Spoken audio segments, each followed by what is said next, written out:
and there are more than 30,000 citations and a high index of 89. So we now welcome Professor G.P.S. Raghava to deliver his talk.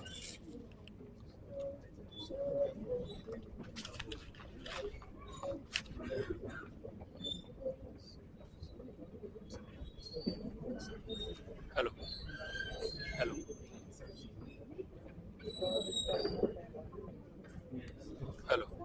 Hello. Hello. Hello. Hello. Hello. Yeah.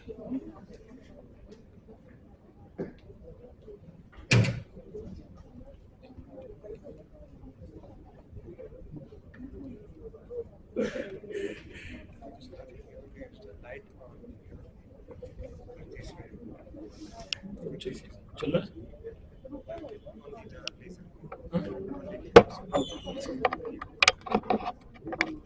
All right, good afternoon.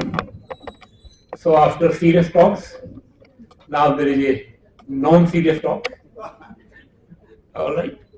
So first thing, I don't know why they want I should retire now. Actually, this is the second time the Prof is giving me the lifetime achievement. He gave me 7 or 8 years back. Also. Sir, I am contributing still. Why you want that I should do take, because lifetime achievement is now it's enough is enough, now take the rest. So anyway, now for me science is not a work actually, just time pass. Yeah, this is fact actually. I was doing the job at Intech Chandigarh, and my job is to provide the service, IT service, because I was computer scientist there, not hired for the research actually. So 5-6 years I enjoy it. I get the same salary as the other scientists got.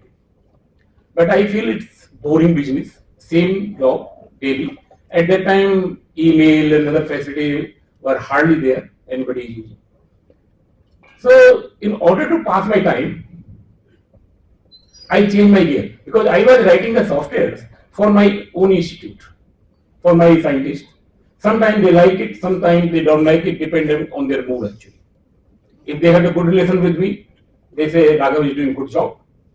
They don't, they are not in the good mood because service-oriented work. There is no. And I thought, why I should not expand my service to the world actually. Well, I had seen the EMBL at that time in CBI. They are providing free softwares. In India, we have no such type of culture. We are so possessive. Even we do the small scientific job or any job, we don't want to share with others. We have a lot of complexity problems actually. We feel that somebody will compete with us actually. I found that they are providing free softwares to the world. So I thought it's a good idea that I write the software, publish it, and give to the public free. Okay.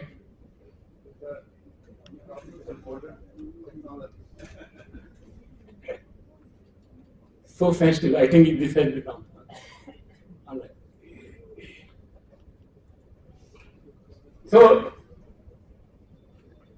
for me, I am not doing any serious science. What I am doing actually, I am providing a service to the community, to the scientific community. It means what? Whatever the scientific problems, particularly biologists are facing, we collect the data and we create the database, and then we give free to the public. Because it's useful to the biologist, they heavily use, that's why our papers are heavily cited. Very simple formula. Second, predictions, because in biological sciences there are too many probabilities out there. Okay, let's say even if you have the single sequence, there are too many possible peptides are there. So what we are doing, we are prioritizing them. So what we call the predictions actually. Let's say out of the 1,000, we will say that 10 is there. I'm not saying that they will always work, but the chance is high that they will work because the probability is high. So we are doing the predictions. Nowadays we call machine learning, deep learning, or large language models. They are nothing basically just to classify or predict. So we developed a lot of models. So over the years we have developed the different models. I feel bored after working few years in a particular field. So I always change the field. So I work earlier in the vaccines, protein therapeutics and other things. So today, I am going to talk about the new topic.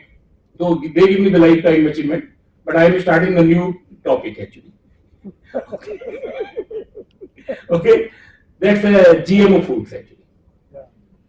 GMO foods or GMO crops or whatever you say. What I realized that already the persons who are working in the GMO, they use our tools heavily. But there is no such type of platform where you go on the particular website and you find all the tools which are related to the GMO. So I thought it's a right time to start at the higher level. Means first we will compile all the tools related to GMO and then we will see where is the gap, where the particular database or some prediction methods are not available, and then we will try to fill the gap actually. So today I will just cover the topic itself is bioinformatics resources for genetically modified foods. So resources means website, web server, website where you get the link, databases, prediction methods, maybe standalone software, maybe mobile app, blah blah blah. Okay. So I am giving the first time. I am not the expert in this area, but if you will ask the question, I will be happy because that will become the next paper for me actually. Okay. So in my talk, I will talk about the introduction to GMO. Most of you know very well, but still I will. Then guideline for GMO foods, status in India, then bioinformatics where we can apply the different. So don't be serious. There is no science. It's a just discussion. Recently, we are working on the one type of protein called anti-freezing proteins. These proteins have the property that when go in the low temperature, they will not allow water to become the ice actually. They will not allow to crystallize it actually. That's why in the low temperature, still the organism can survive. Even plants can survive actually. Okay. Though this problem has been gained by some pharma company to me, they told that there is a problem when we want to let's say supply the vaccines to the different places. We want to on the lower temperature actually, on the let's say freezer or whatever. So then they are crystallized. That's a problem. But when I read it, same problem is for the fruits actually. Sometimes when you put in the freezer, they become useless due to the crystallization. Okay, if you can put the protein in these fruits, then it will not allow them to crystallize it. Then it will be a fresh food actually. So this is just example actually. There is a more examples like golden rice where vitamin A has been added, BT cotton that contain the chemical which is anti-pesticides that's toxic to the insects. Okay, herbicide resistance. There are many examples are there actually, and this is a advice to my young generations, particularly working in the bioinformatics. Nobody will tell you what is the problem in biotics. You have to search the problems. If you really want to serve the biologist, you have to learn their problems and then try to solve it. Most of our bioinformaticians, they are doing the biggest mistake. They are working like a biologist actually. Biologists need to focus on a particular topic. They have to go into the depth to understand a particular subject. Biotics doesn't require that. Please try to understand. We have to provide the software services and another part, so we should not focus on the particular because we are dependent on the data. If data is not there, what you will do there? For biologists, that's not a problem because they are generating data itself actually. So they can always discover the new things, generate the new things. But for bioinformaticians, we are dependent on the data. So it will be better if you understand the different problems. Anyway,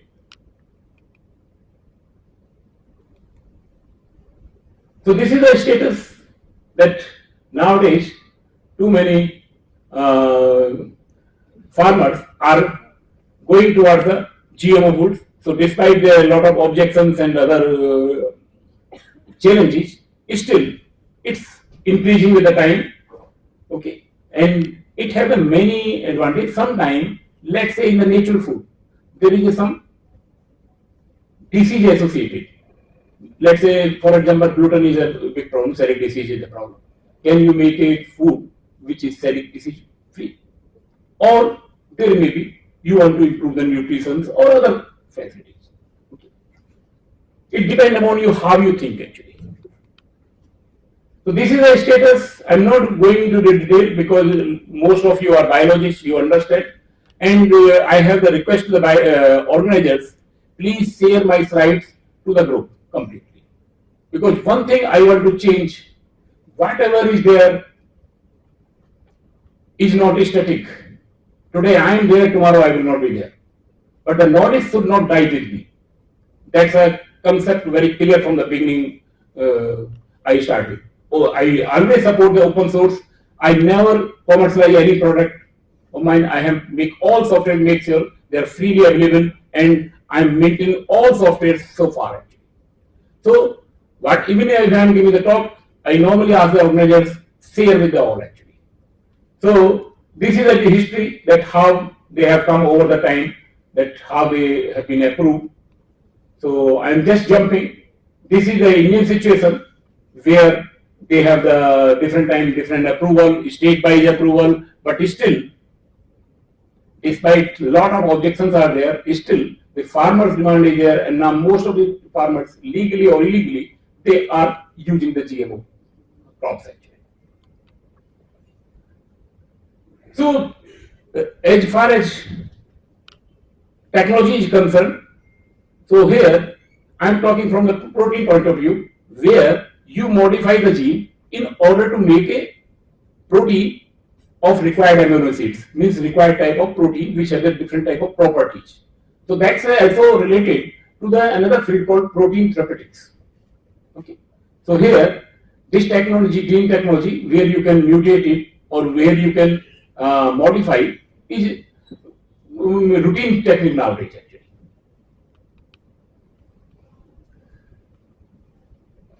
Few years back, our group decided that we will promote the field called protein therapeutics, because most of the field persons who are working in the drug discovery, they thought that small chemical is the only way. But for biologists, developing the protein-based therapeutics, protein-based drugs is much more easier than developing the small molecule-based drugs actually. And believe me, nowadays, more protein-based drugs are approved than the small chemical-based drugs by FDA.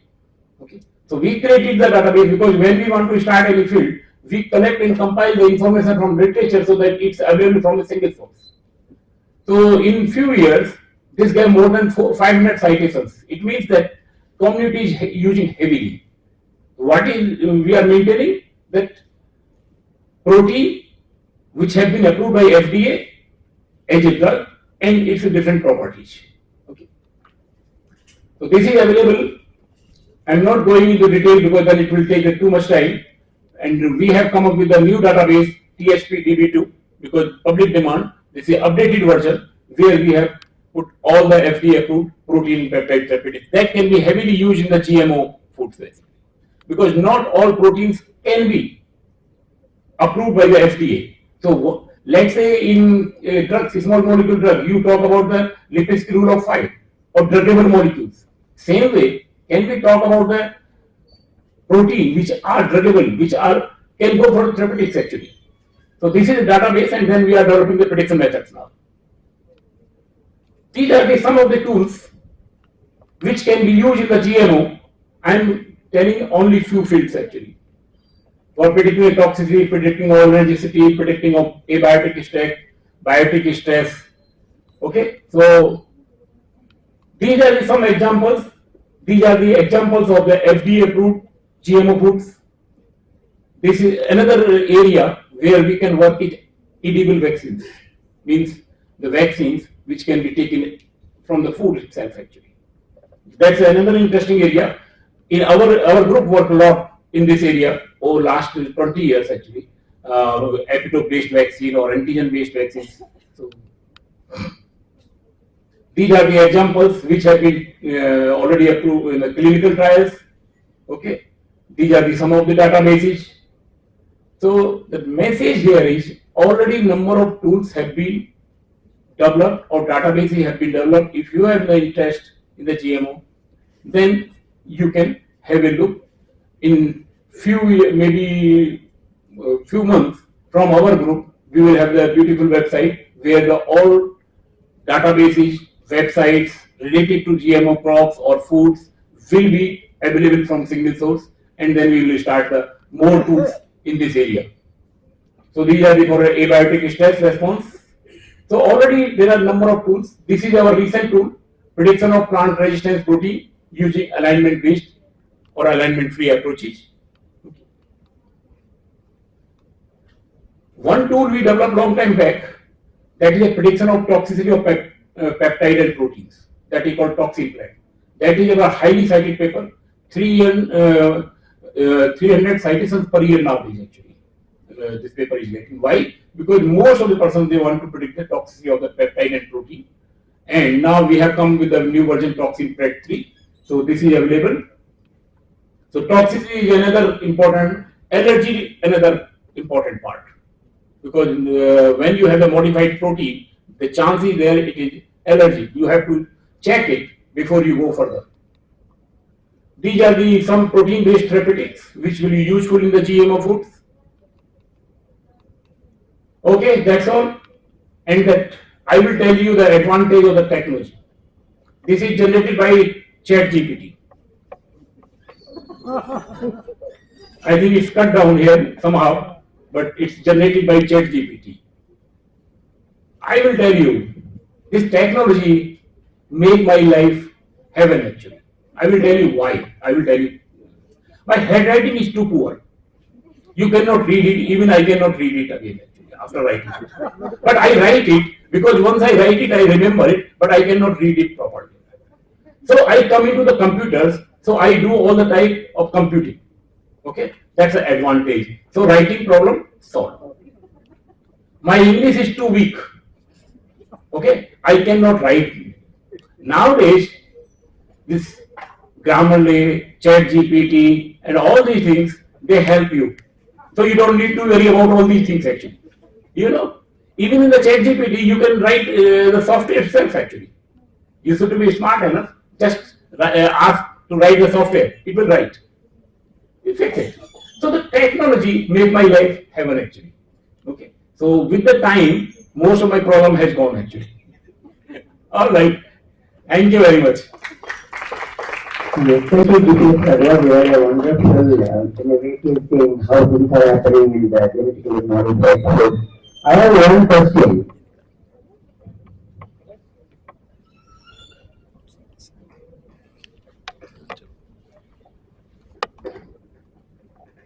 Okay. I have one question because I see genetically modified food or the plants we get like brinjal or anything. Once they have the seeds, it cannot produce further thing, the next generation of plant or it cannot yield anything. So that's the thing I feel. And then the farmer has to buy every time to produce the same any plant or anything. Because I use a lot of GMO products in Singapore. But every time I try, it doesn't come out any plant. So, you have any suggestion or anything on that? Please, thank you. Okay. Very interesting question. Why it cannot do it? Because company doesn't want. It's their business. Why they want that once you use the seed, it can be used actually. They don't want. And it's under the control of the companies. Okay. Let's say if you propagate the free software, free technology on easy to develop. If academicians will develop, they will not put that type of restrictions and that it will be free. Same happened in the drug discovery. I came into the drug discovery long time back because most of the India and other people, they use the commercial software for drug discovery. That is not required. Free softwares are there. Then few groups come and the other groups come. Now there is no need in drug discovery to use the commercial software. You can use the free software. Same way, in this one, if too many people will come from the open source or free softwares, then development will be cheaper and then the academician will do the job. Then it will be, have no problem. Thank you. Any other question? Yeah, you can take question. Then the protein toxicity tools, can they predict the MTL maximum toxicity level? any of the tools. I assume toxicity because LTA. They can predict, depending that whether you have that information available. Regression models can do. The Tuxen PRED3 have the regression model. May have. So we can have, because please try to understand in the computers, junk in, junk out. Very simple technique. If you have the clean data, you will have the excellent. Let's say you say toxicity level, or yeah, that can predict if that data is available. Then you have to apply and you get it. It's a matter of experimentally data available data. Yeah. Any question? Any more questions for a beautiful presentation and the new knowledge, how things are happening, how things are modified. But modification is good. I've seen like lot of fruits which we have orange. They have genetically modified orange. It doesn't have seeds, so we can eat it the whole. So these are advantages are there, but one major thing I feel it cannot reproduce. That's a thing that somebody has to solve. How they can solve it? Any other question before we say thanks to Professor? Okay, thank you.